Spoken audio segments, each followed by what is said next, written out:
Awesome. Hello, everyone.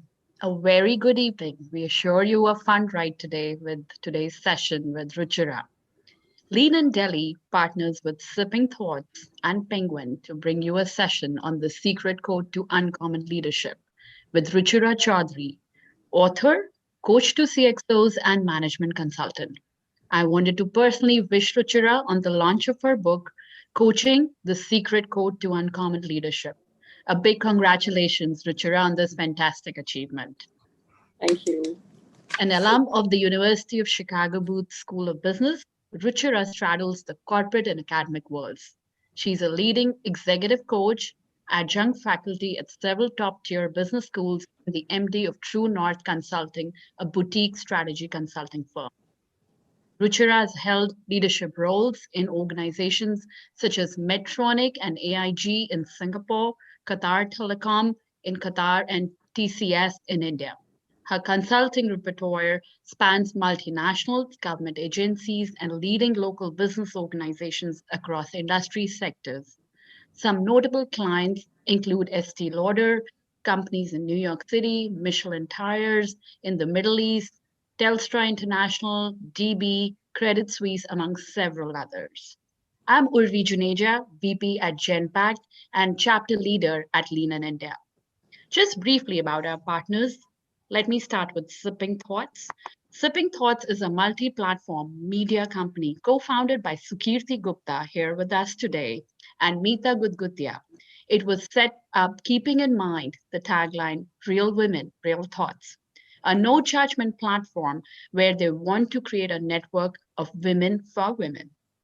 About Penguin, in India, Penguin Random House has grown to become one of the most recognized names in the publishing world. Since 2018, they've also been publishing in Hindi and other languages such as Marathi, Gujarati, Tamil, Telugu, etc.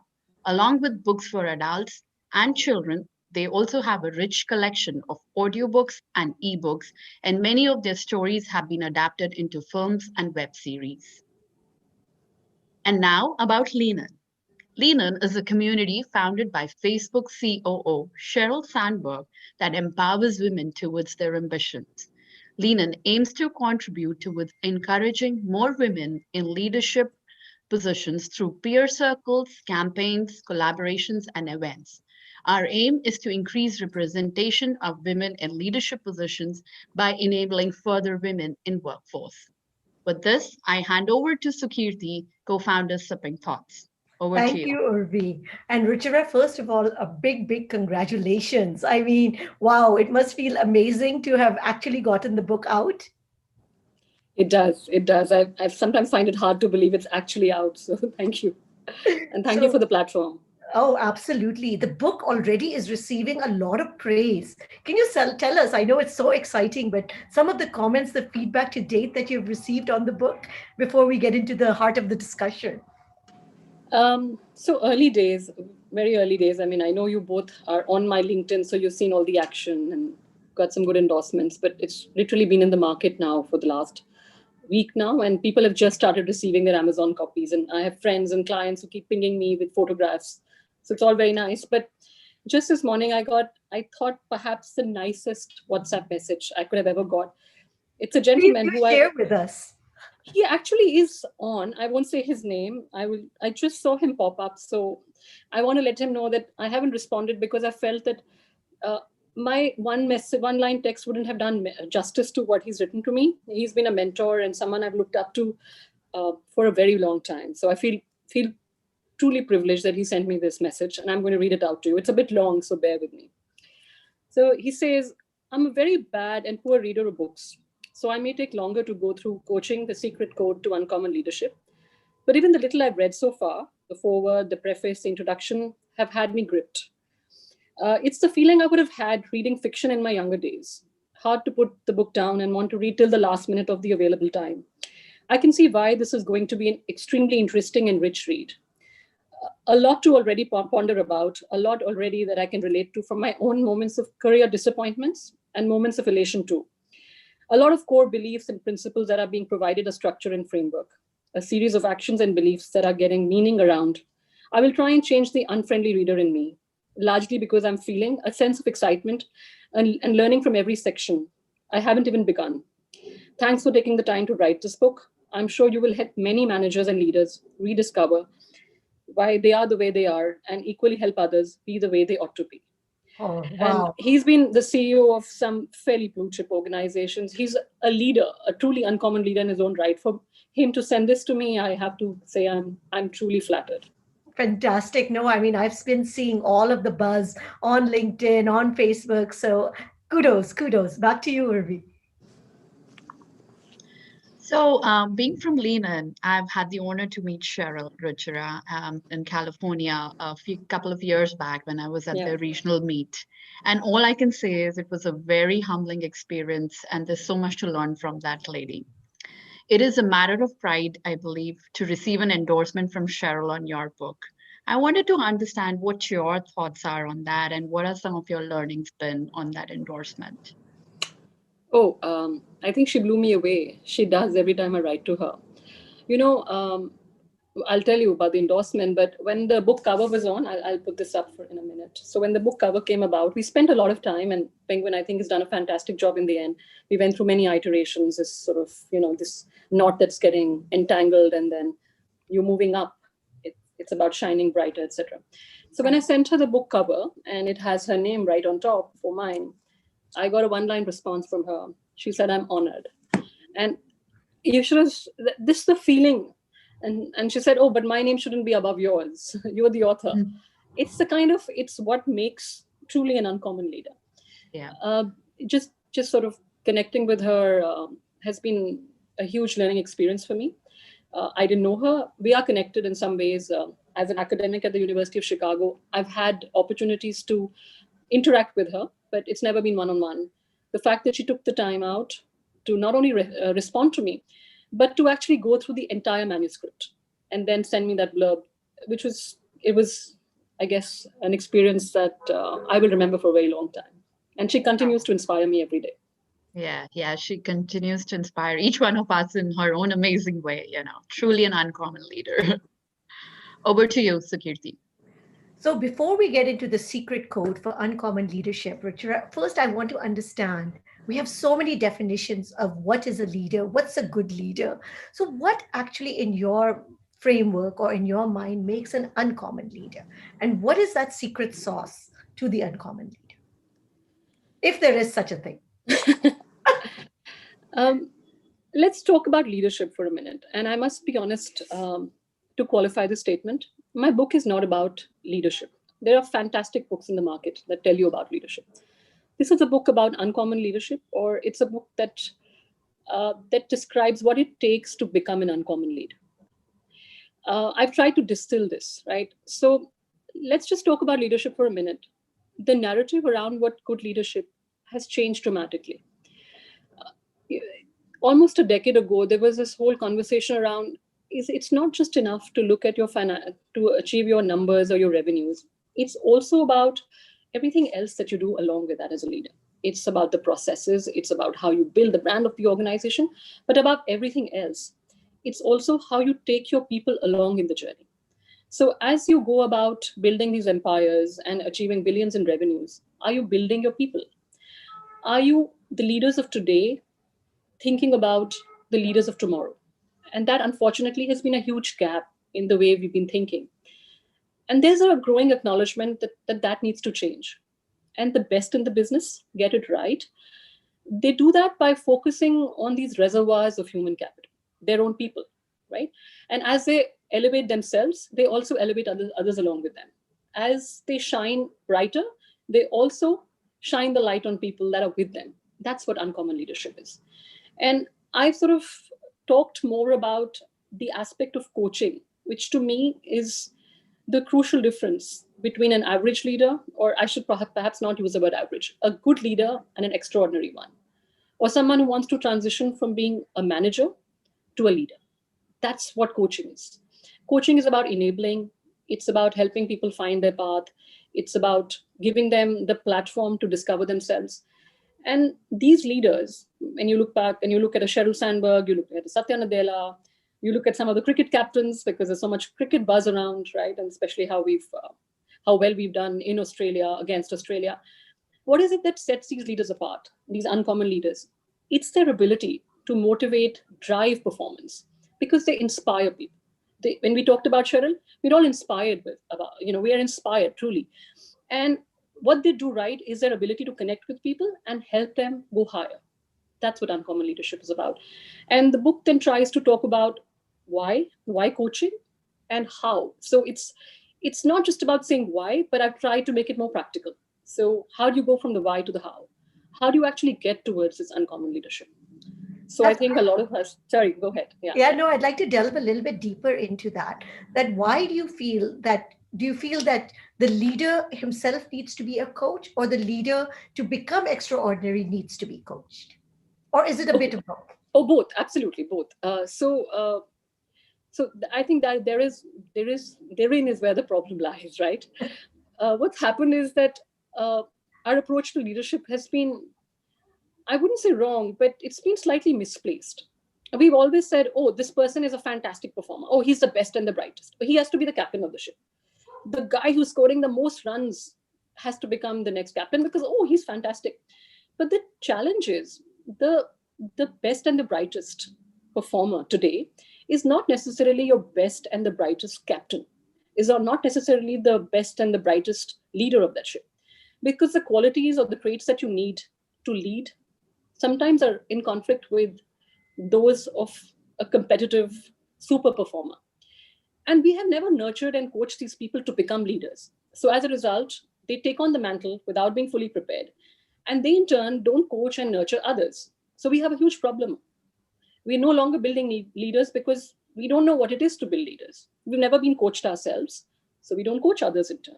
And that becomes a huge gap. And that's what we're trying to look into, delve deeper, address through the book in some ways, but also provide some practical tips and tools and frameworks without overwhelming the reader, without making it prescriptive or directive. It has to be a breezy read. So there's a lot of that in the book as well. Thank you for clarifying that. Over to you, Urvi. Thanks, Sukirti. We all understand, Ruchira, that coaching and mentoring helps us all take our career forward. And most of us must have gone through it without really understanding the difference between the two. So I want to get some, I want to see if I can get some insight into, is coaching different from mentoring? I understand that the two are different things, but I wanted to get your view on it. And if you could highlight some examples from your experience when an individual should go for a coach versus going for a mentor. Yeah, that's a good question, actually. I have talked about it a little bit as well. So coaching and mentoring are often used interchangeably, but they're two rather different terms, right? So when you think mentor, think about somebody older, typically more influential in the organization, someone who can actually help shape your career journey. This individual is typically dispensing wisdom, nuggets of wisdom, guidance, telling you how things should be done, telling you how I've done it in the past, and this is how you could benefit. Now, a coach, unlike guiding your career journey, is typically guiding your current practice. So think about journey versus practice. This is here and now, and that's long term. And a coach is typically, ideally, should be in your direct line, your manager or your boss's boss, somebody who's helping you become a better version of yourself. But the way that individual does that is not by telling you what to do. The key difference is they ask, they don't tell. They give you the space and the time to discover the path themselves, yourself, right? And that's the key difference here between a coach and a mentor. And honestly, these are not mutually exclusive. You should have both. And especially when you're starting out in your career, you Yeah. probably need a lot more mentoring. You need a lot more help in terms of this is how you should do it. But you do also need coaching. And frankly, if you're not getting it, then seek it, ask for feedback. And then you sort of go through your middle career, medium term. Then start focusing on both with renewed zeal, and make sure you have more than one mentor. Doesn't have to be within your organization, could be outside, could be a friend, could be an ex-boss. Remember, their advice is more generalized. It's more generic, it's generalized, it's about everything. It's often personal as well in nature. But a coach is committed to helping you with your current performance and enhancing your capability. And then as you're starting to look at the executive level, then please ensure that you almost have like a board of advisors, uh, people who are helping you in different parts of life, but the coaching stays. And one of the things I realized as I was writing the book, and I spoke to a lot of senior leaders, a lot of heads of regions, etc. And it was quite interesting to hear that so many of them long to get that coaching, but when you get to a certain stage, you get very little of it, or sometimes almost none, because it's like this pyramid, right? And when they keep saying it's lonely at the top, it really rings true. Because I've had so many people say, we're always running from one place to another, we are traveling the world, and I'm the head of Asia Pacific for an investment bank. My boss doesn't think I need coaching because Yeah. I'm expected to know it all, but honestly, I don't. And it's quite an eye opener when you hear this.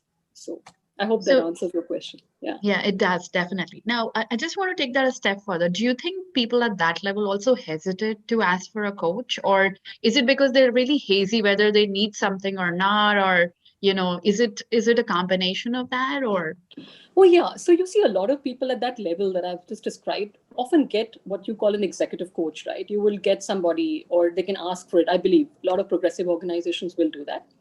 And by the way, executive coaching is coaches. Some of them can be fantastic. Oh, I'm one myself. So to say that you don't need executive coaching would be, that's my bread and butter.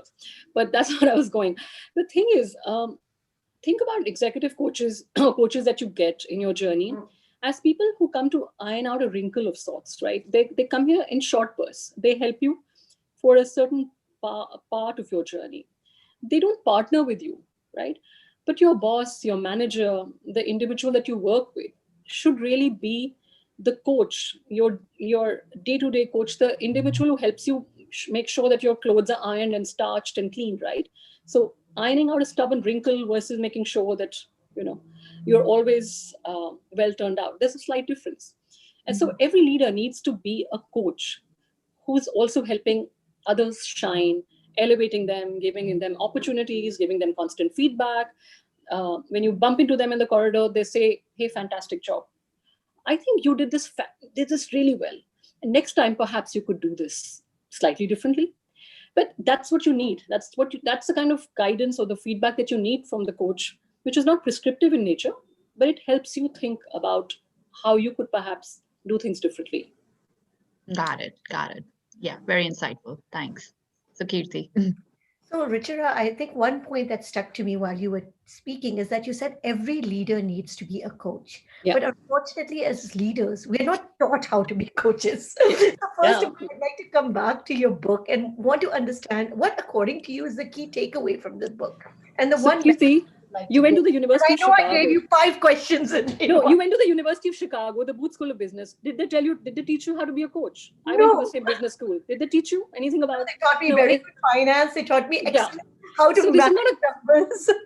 this is not a commentary on our business school, which by the way we all love very much. But it's not about these business schools. It's about the way when we go to school, when we go to college, we're taught to be number one. We're taught to be shine brighter than everybody. We're taught to be competitive because you have to come first. Second, okay, third's fine. But it's always about us. When do we learn to take others along in the journey? When are we taught that lifting others is also about lifting yourself?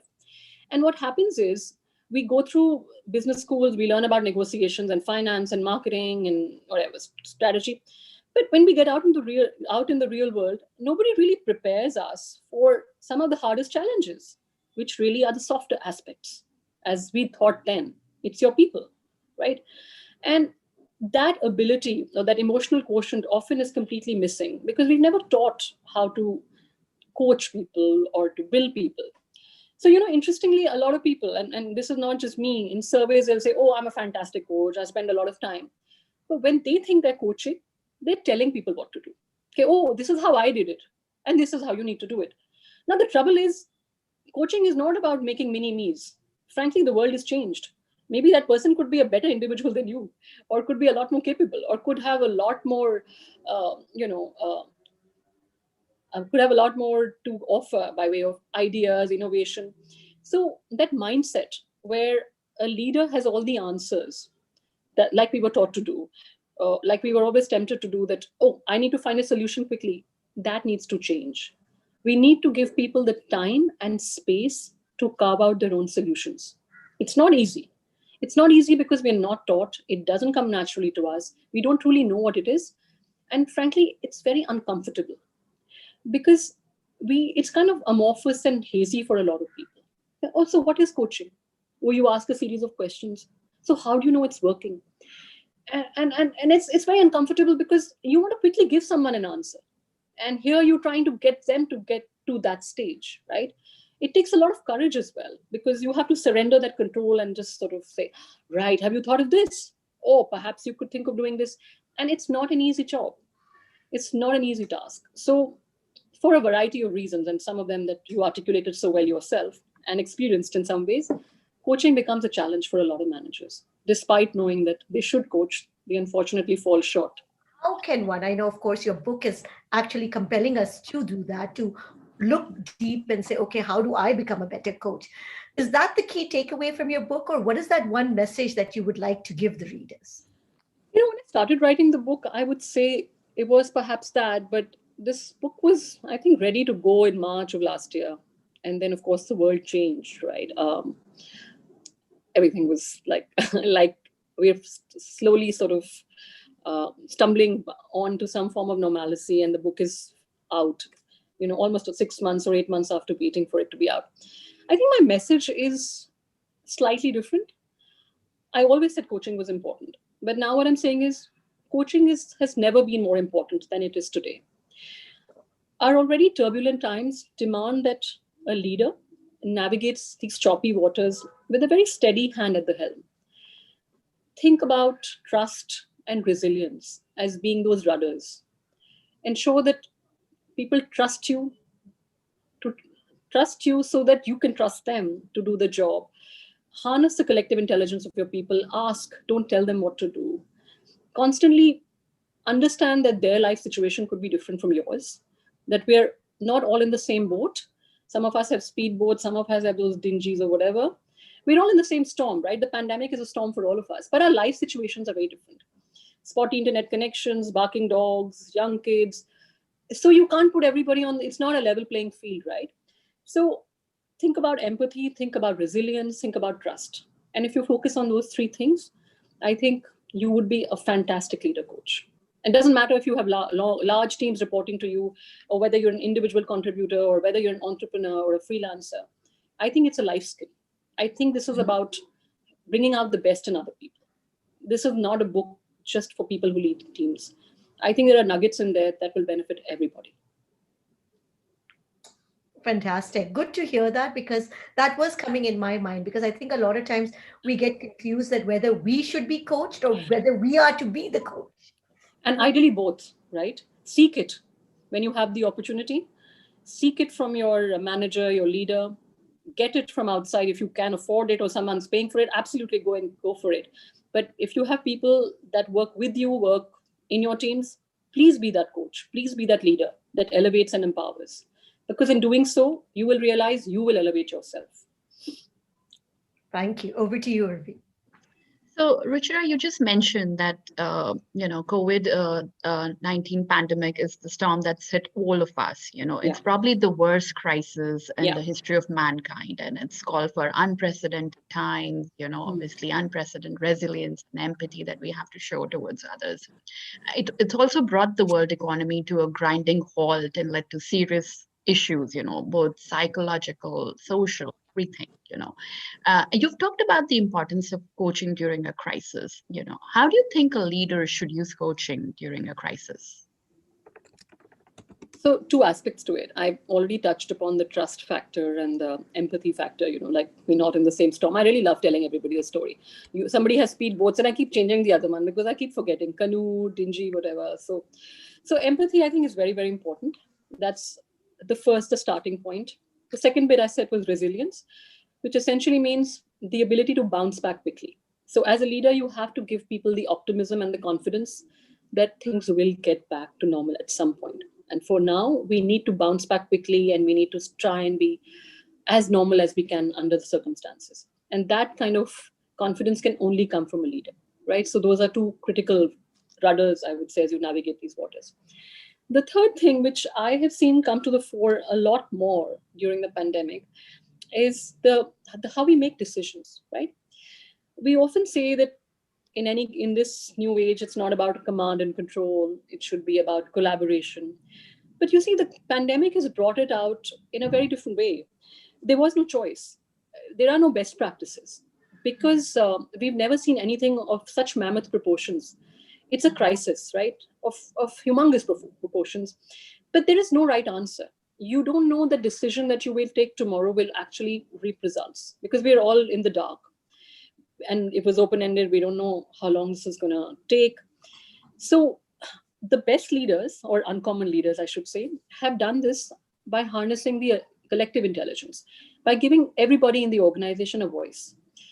The businesses that have pivoted or overnight changed business models, who have used the pandemic to their advantage almost, have been agile and nimble. They, it wasn't the CEO woke up one fine morning and said, "Oh, now we'll start making sanitizers." It was his army of trusted people and also people down the line that collectively brainstormed and said, "How can we change?" Because now that we're an opera house, nobody's coming for the longest time. How do we start streaming this online? Believe me, these ideas didn't come from one individual. Yeah. This is also coaching. When you give people a voice, when you involve them in decision making, that's coaching as well. And I think I've seen that truly come shine through during the pandemic. Sure. I think, yeah, absolutely. It's led to some creative thinking and sort Yeah. of leader being a real leader and leading to those monumental changes, that has helped us sail through. Good. Great to hear that. Sukirti, over to you. Richard, now we've been talking a lot about these uncommon leaders. Can you give us some examples? We'd like to hear that. We actually get into what is that definition? Is there one definition of coaching, or are people still trying to define this term? And how did you embrace this word? You I know can Google. I You can always Google ask it. 5 questions in one. Maybe that's okay. You can go and you can tell me if I haven't answered them all because I forget. I think I'm getting old. So the I first, start talking about one some of thing. these stories of some of these uncommon leaders. I think we I all love to hear these stories. And I know you've interviewed and you've worked with quite a few people. Yeah. I think I start rambling after a while, so you can just stop me. I won't take it personally. But because I think when you write, my book is, I think, some 90,000 words. They've given me a mandate for 70,000. And they said, "Oh, when the book is done, anyways, we'll drop 20,000." And then it just got getting bigger and bigger. And the pandemic happened. We added another chapter. So now I think it's nearly 90,000 words. And they didn't edit it. So I don't know whether to feel happy or sad. So anyway, it's a big book. I should forewarn you. But yeah, so back to your question. Defining coaching. You could Google, if you Google the term, I don't know now, I haven't done my homework, but when I was writing it last, it was 800,000 hits, right? So there are many different definitions. And I thought the one that really spoke to me, that grabbed my attention, was fairly simplistic. Coaching is the act whereby a leader or a coach maximizes the potential and the performance of an individual through a series of self-enabling and non-directive conversations. So the keywords here is a series. So it's not a one-time activity. So often people will say, "Oh yeah, I have a coaching session." Sorry? Performance review where you're saying, "Oh, Yeah, let me tell exactly. you." Performance review, or "Oh, I blocked something in the calendar. I'm seeing this guy in 3 months. I'll have a chat with him." That's not coaching. Let's be very candid. Coaching is those stolen moments when you're by the water cooler. You guys are, a lot of you are in Delhi, and I know it's very cold, and of course there's no proverbial water cooler right now. But it's those, it's those when you cross each other, when you happen to just be in each other's path, or you're traveling to work together, or you take a flight together. Believe me, we will start flying again, so I'm sure that will happen.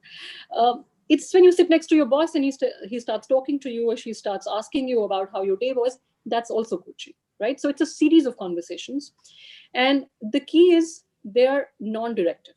You don't tell people what to do, you ask them how they will do it, and then you help them, guide them, provide them resources, open doors for them, connect them to the people. That's also coaching. Self-enabling. And at the heart of coaching, whether you do it as an executive coach or you do it as a leader, is about making that person shine. Your coachee, or the person you're coaching, should honestly be better than he or she was when you first started out. Sometimes people come back and say, oh my God, you made me do things that I never thought I was capable of. That's what's fulfilling after a coaching session. So So that's the first part of your question. What was Neither. coaching, right? If I have a team, let's suppose, should I Yeah. be thinking and saying, okay, you know what? Maybe every week or every 2, 3 weeks, I should be thinking about a coaching type of situation with my employees, or should it just happen naturally? Should it be planned? Should it be structured? Should it be in my mind and say, okay, you know what? I have a team of 10 people. And every 2, 3 weeks, I need to put it in my calendar so that I mentally remember as a leader that this is also part of my job that I should be doing, or I should just look for opportunities as they come. It's And my actually an excellent question. I mean, honestly, it has to be both. When you try too hard to do something, that's also hard work, right? Let's say we all have leadership styles, and sometimes it's not easy to, just because Ruchira has written a book and there's a lot of rhetoric on coaching, you're not going to change your style. Within what comes naturally to you, think about how you will um, organize these interactions. So look for those opportunities that come organically, where you meet people not by design. Or a lot of CEOs, by the way, will walk the corridors because they feel, oh my God, I mean, and they sometimes they just stop at someone's desk. So I'll give you a very interesting example. There was this guy who ran a restaurant, an entrepreneur, and he was telling me how he used to do it. He said, you know what, I wanted to check how my staff was doing, but I didn't want to breathe down their neck, because then they'll think I'm checking on them. So he would just discreetly stand around and start filling glasses of water, and then going to customers and say, hope everything's okay. And by doing that, he was always observing how his staff was interacting with the customers. And then later on, he would casually find opportunities to tell them, oh, fantastic job with whatever, let's say Mr. Bajaj. Do you think that next time we can service this better? So there are people who do it that way. There are those that will find planned moments and say, okay, maybe I should take this. So there's this guy in the Middle East, this sheikh who was telling me the story. And he said, we're always so, our lives, we're always sort of in the office. We don't really move around much. Um, he said, I would often go to the supermarket for a walk. And we would both do grocery shopping, and then it would break the ice a little bit because they're all very nervous, right? He's a sheikh, and it can be a little intimidating. And he said, oh, I would casually bump into these guys. And he said, I didn't know who I was going to bump into, but it was, the supermarket was in the same building as the office. And often people would buy stuff before going home. So he said, I would just float around there, and I would go, and whoever was there would say, oh, so what are you buying for dinner today? And I would strike a conversation. So there are people who would engineer engineer these moments. And then, of course, you do need to have those calendar driven formal meetings. And this is not your performance review. This is not what you tell somebody at the end of the year. That's a verdict. You can't expect someone to be coached when you're giving them your bonus. Hey, this is what you've got paid because this is how you perform.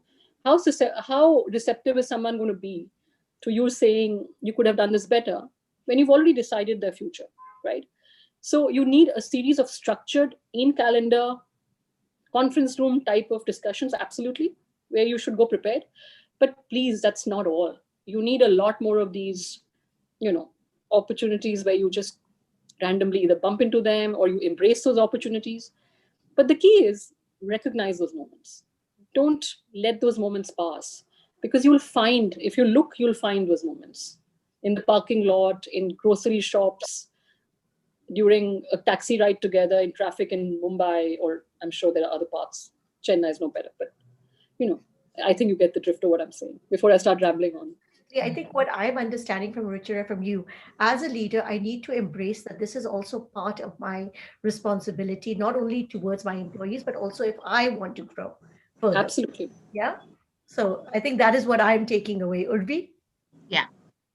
So, very interesting to hear that, coaching is not just, one thing, but it is a series, it is a journey, or as you're saying, it's a series of moments that help Yeah. us reach our Yeah. end goal that we are trying to achieve in our career and our life. I want to understand, how long does it typically take for the impact of coaching to come into play for maybe a typical individual? I don't have an answer which is accurate, because every individual is different. So there are two aspects to it. First, you need to be open to coaching.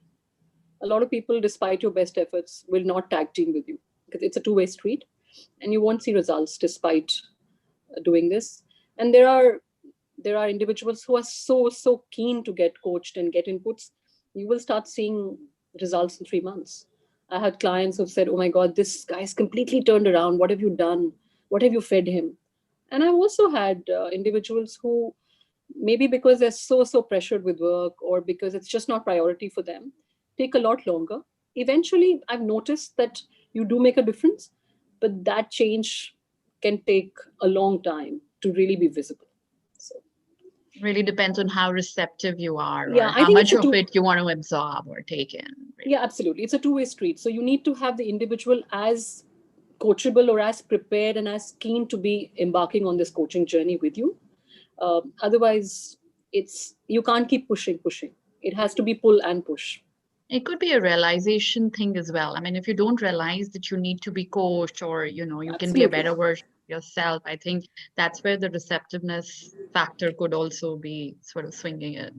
I hope I don't get into trouble with the University of Chicago, but very often it started out like this, right? The first series of coaching sessions that I did for the ADP program, it's called the Accelerated Development Program for senior level executives, and they brought me in and they said, "Oh, she's a coach, but she's also an alum, and she understands what you've done in the classroom, and she can help you with these learning."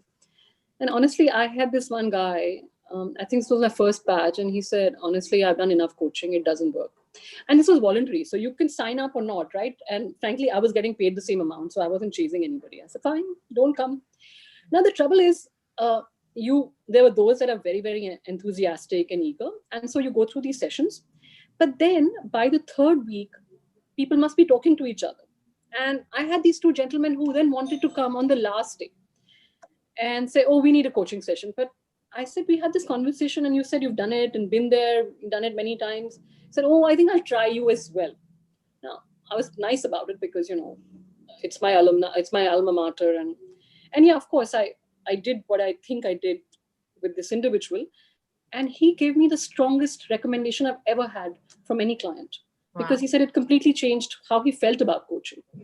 So you do come across people who start by saying, "This is not for me. I've been there, I've done it." Often they're cynical because I Mhm. guess you don't know what you don't know. So I hope that answers your question. Yeah, wonderfully. Absolutely. Sukirti. Yeah, so we're talking a lot about when coaching does not work. And I think often we think that, okay, I found a coach, but I think you've explained it very well. It's the coachee also has to be very receptive to saying, okay, you know what? I actually want to be coached. Exactly. It is not only the leader saying, listen, I need to coach. So I think as a coach, and when you're looking at it, or as a leader who wants to, what are those top 5 skills that they should be saying that, you know what, this is what I need to hone in my team or hone as an individual and bring forward to them? Is there a list or is it kind of depends on the person? There is a few, I guess, generic traits. I won't call them skills as much, but that you need to, if you want to coach, we're talking about someone who wants to coach, right? As Yes, opposed I to be want to coached. coach. I, Yeah, I'm saying yeah, now if I realize that if I want to become an uncommon leader, I need to become absolutely. a coach myself. Yeah, So first I'm trying to understand, okay, what do I need to develop in my team? absolutely. Okay, so there's a long list, by the way. I have a whole chapter on this. It's called Preparing to Lift Off. But I'm not going to go, it's a long one. But I think at the very core is first you need, just like you want to get coached, you have to be cognizant of the fact that coaching people requires time, it requires mind space, it requires a lot of courage. You have to be convinced you want to coach because honestly, if often it's a flavor of the day. You get an engagement score and say, "Oh, I've done so badly. Okay, chalo. For the next few weeks, I'm going to be very nice to my people. I'm going to chat with them and I'm going to ask them how they've done." That's not coaching, right? Coaching requires an inherent belief and conviction that you truly want to lift up. You have to lift these people up and lift yourself in the process. So at the very starting point, it's very simple, by the way. um, it's called, you should get to know your people. You need to have relationships, and Cheryl does that, by the way, with such panache. When she joined Facebook, One of the things she did, she went to every desk, and there are hundreds of people at Facebook, and she said, "Hi, I'm Cheryl. I'm the new COO." And that was all basically, but it's these connections. Now, often what happens is, as a leader or as a manager, you might be a good boss, but you know very little about the individual beyond your workspace. But to have a connection, you truly need to understand where these people come from, what are their unique strengths, and how can you help them play to potential. That's a truly important part as you embark on this coaching journey. You need to ensure that your people trust you. And what I mean by trust, let's take the pandemic as an example. There was a study that HBR did, Harvard Business Review, and they found out that I think 54% of managers, leaders said that their bosses don't trust them. What that means is they're constantly checking in on them. Are you doing the job? You have to be available. Yes, it's work from home, but coaching is also about giving people the space and trusting them that they do their job, right? And if you're constantly checking in on people, they won't trust you either. So it's about checking on them. Are you doing okay? Is everything else okay? Do you need anything from me? Can I help in any way? That's fine. You don't check in, you check on people. So that's the second part of it. It's the trust factor. You have to build those reservoirs of trust. Otherwise, coaching won't go forward. If someone doesn't trust you, they're not going to open up in front of you. Right? The third is, I think, what Satya Nadella talks about a lot in his book, Hit Refresh. Having a growth mindset, the belief that everyone can grow and change. Right? Often we say, I'm going to switch to the vernacular, right? Iska kuch nahi hone wala. He's always done badly. But you have to shift away from that mindset and say, I will give this individual a real chance. If there's something holding him or her back in my unit or in my business unit or my organization, maybe I can find a space for this individual elsewhere.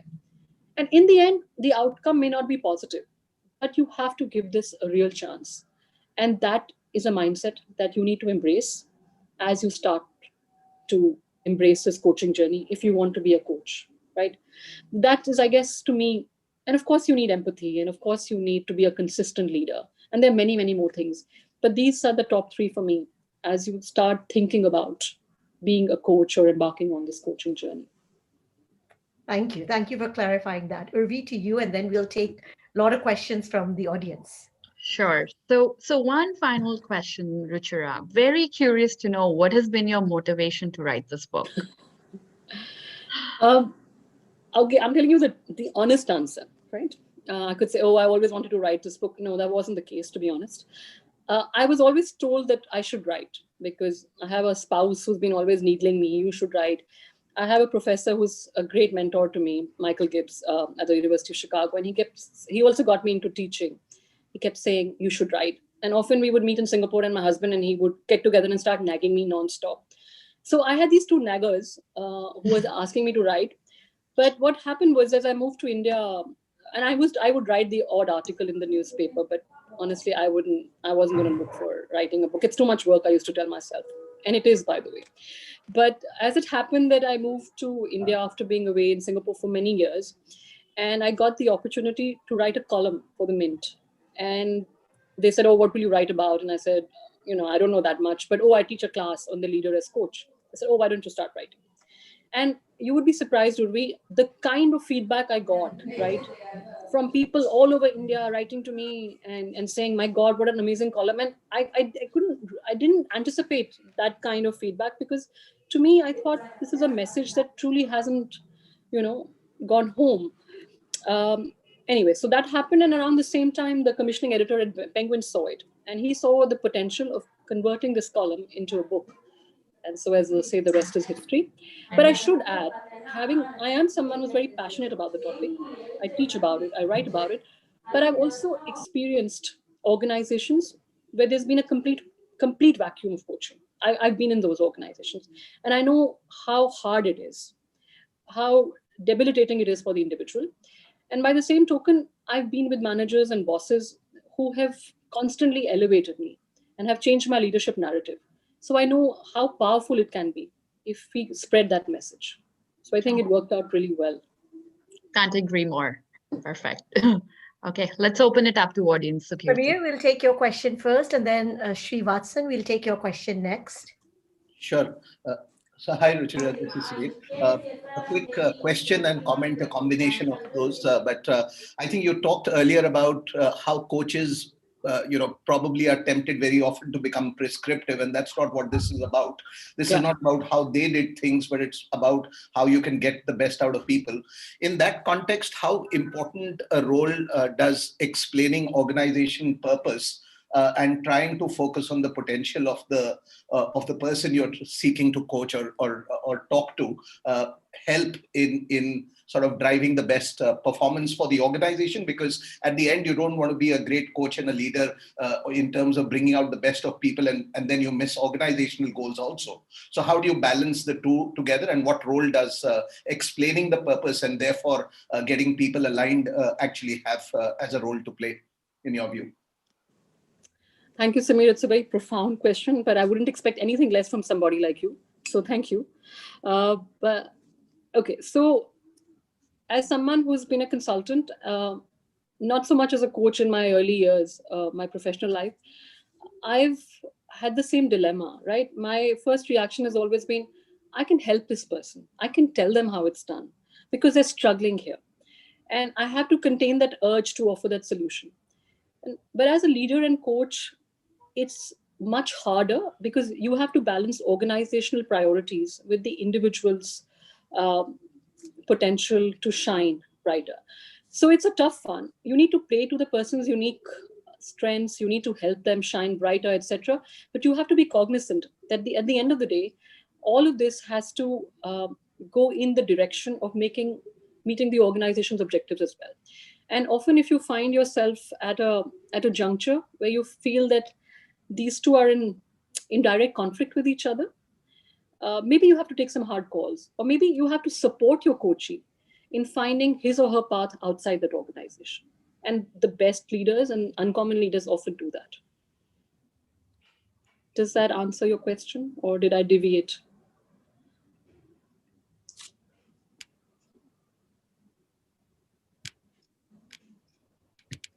Samir? We'll go to the next question and hopefully he'll come back. So Lakshmi is asking this question, and how can a leader avoid falling into the trap of forming opinions and judging people they work with, especially when one is coaching them? And I think you touched upon this because we are very quick to form opinions. So how can you remain neutral when you are coaching? It's hard. That's all I can say. It's a lot of practice. You'll have to, it won't come to you tomorrow.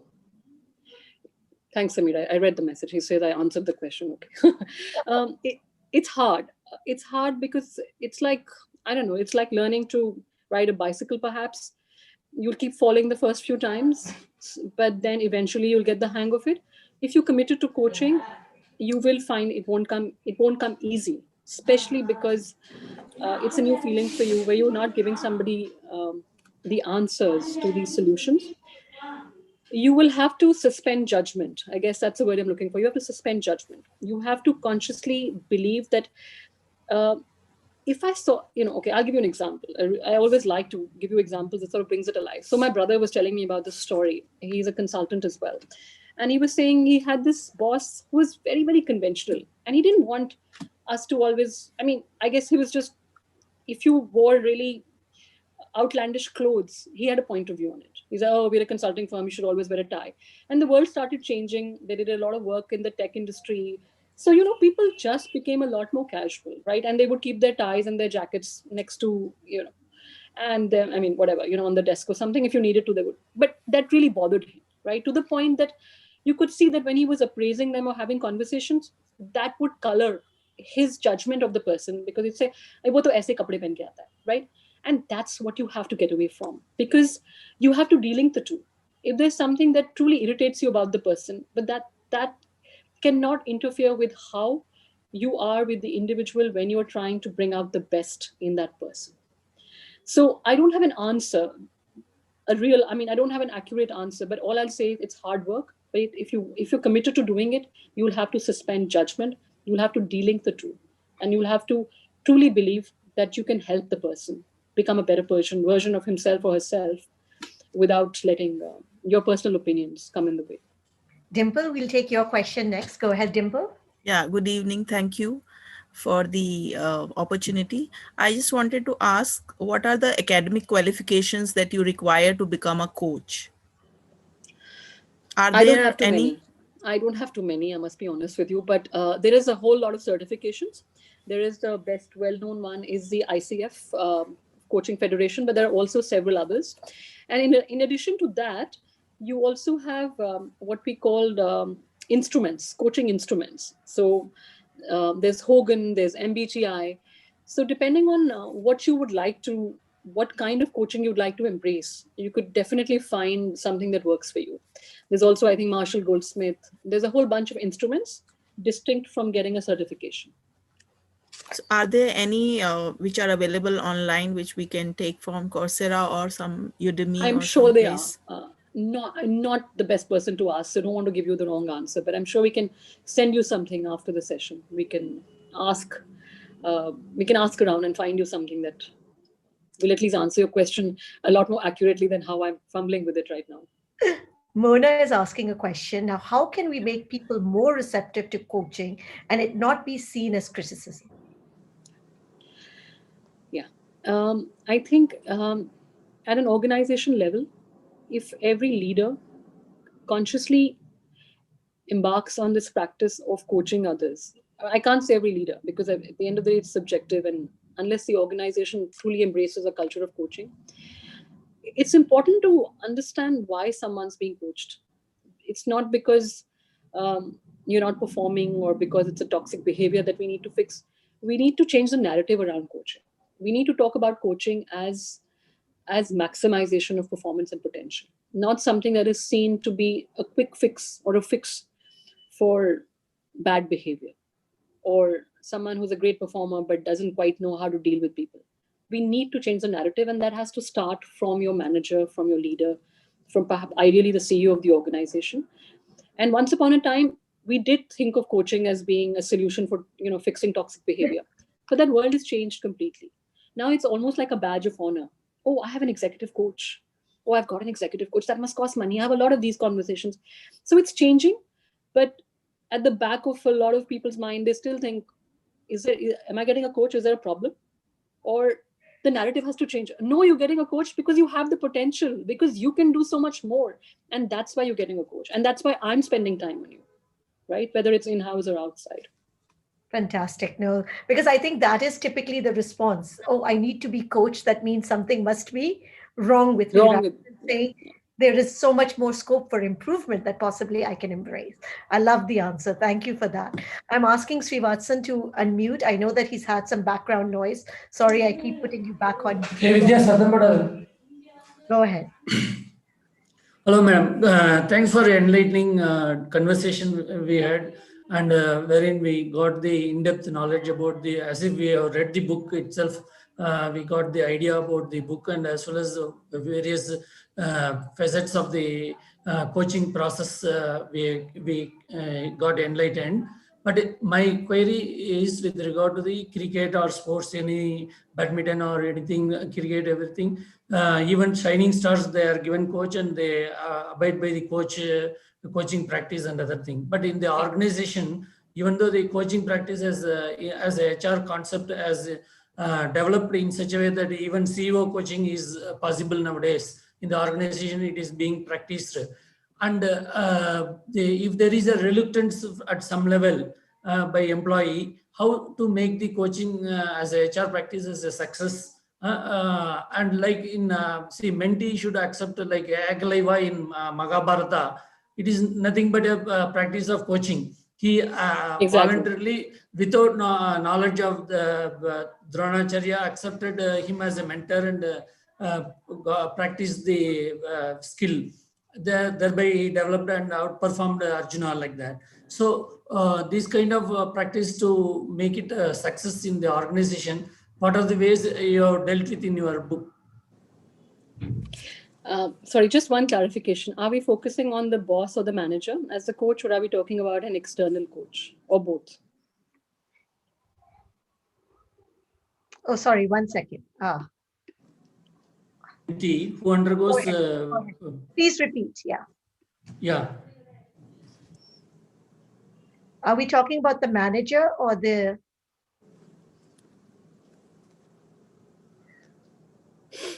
No. He has to be unmuted, right? Oh, sorry. Yeah. One second. We'll get it right. Just bear with us for a minute. I think I keep hitting, he keeps hitting. So we're having sorry. badminton here. Go ahead. If the mentee shows the reluctance in the coaching process, how to make it success? And this is for a mentee is in the organization context, whereas in the sports and other thing and all, they accept and go ahead. Okay, so this is a very, very common problem. There are, despite some people are fantastic performers, but they just don't want to get coached, right? Like you just said, you can only bring a horse to the water, right? What is it? Horse to the well, but you can't make them drink it. But there's only that much you can do. And I think the key to this is having completely candid conversations. Why coaching? What can coaching do for you? And this is not a reflection on your performance or your behavior. It's because we believe that there's true potential in you to shine. And let's assume the person's not doing well. The narrative can also change and say, things may not be going so well, but we're committed to understanding how we can help you, right? Because regardless of the coaching style of the boss, one thing has to be amply clear to the individual being coached. The only objective is to make you shine brighter, is to tap those, the untapped reservoirs of innovation and creativity and potential that you have. And that's what we're trying to do. And frankly, just like in life, some relationships have to end. If you feel that it's not working, then you have to just let it go. You need to have that conversation with HR, as you said, and said, individuals not interested in coaching. And, you will find that a boss will spend less and less time. HR might try and have some other quick fixes. But if it doesn't work out, either the individual ends up being a mediocre player in the organization and will continue to do what he or she's been doing without really rising some stellar heights, or will opt out. So both scenarios exist. But if you're not receptive to coaching, after a few attempts, you won't get any. And that'll be the individual's loss. And that bit has, sorry, go ahead. What I'm understanding from you, Ruchira, it's almost a prestige to be thought that, okay, you know what, I'm going to be coached. And even CEOs, all executives are actually being coached. And I think we need to change that mindset, because I think it's so deep dug in us that if I need coaching means something I'm doing wrong. Yeah, also, I think what Mr. Did I get your name now? Was saying is that we talk about HR in the mix, right? It goes back to that narrative. Your leader, your boss has to be your best coach. We can do many HR programs, but HR doesn't know your people like you do. We can do training programs, we can do all of that, but those are events. That's a training. Coaching is a process. It's a continuum, right? It doesn't end. So often it's not as formal or as explicit as you're saying. This coaching comes in many forms. If the person is not receptive, you have to try different things. Your boss should find that moment, like that gentleman found in the grocery store or on a drive, and truly, if they start trusting you, they will open up. They might turn around and say, listen, I don't need this, or frankly, I don't think I need more coaching. That's fine too. But you have to embark on that journey together and try and find those moments where the individual can trust you to tell you things as they are. Alan, we take your question. And Satyendra has also asked a very interesting one, and we'll close with that. Go ahead. Excuse me, Madam, thank you for the great efforts to entire team for such a superb session. Madam, we want to ask, certainly from your good self, how was the experience of this book, where you have to dedicatedly contribute lot many hours, how much month it took for the purpose of the preparation of the book? Was it a easy task, or you have to contribute dedicatedly? And who is your source of inspiration? Who is your leader that you always keep in mind when you encounter all these, navigate through all these difficulties? So I dedicated the book to my mother and my son, but it's a bit funny because my son doesn't really listen to me right now. So I'll tell you what my dedication is. You don't have a copy of the book. It says, for Mom, the best coach I've had, and for Raghav, that's my son, who I hope someday might say the same about me. But right now he doesn't. He wants to run very far away from whatever I ask him to do. So yes, I learned a lot from my mother growing up, and then I didn't acknowledge it, of course. But now that you're a lot older and have a lot of gray hair, you think of them. Oh, they actually did tell you a lot. They did give you the space to find your own path, and you wouldn't have been who you are today if it wasn't for your parents. But also, as I started to put the book together, writing a column of 700 words each versus writing a book for 90,000 words is a very different experience.